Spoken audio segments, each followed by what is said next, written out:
kysymys kuuluu, että miksi minun pitäisi voittaa?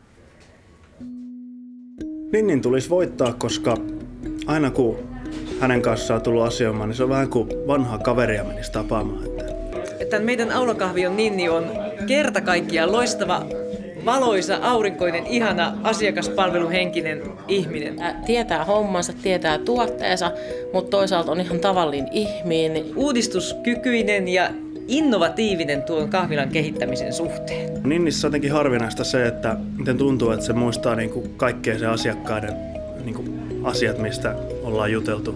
I think she's more open and I really like her. She's very friendly and she's very nice. Ihana ja kannustava. Pienillä asioilla ihmisten läsnäololla on ihan mieletön merkitys. And that's why I think she should win, because I really respect her. Attitude. She's a nice lady. Et hän on aina semmoinen piirteä, iloinen. Hänellä on tosi loistava asenne aina jokaisia ihmisiä kohtaan. Se on vaan niin parasta. And she kind of take care of everything basically. That's why I think she should win. She should win the competition because she's the best. Mun mielestä siitä pitäisi kysyä meidän asiakkailta.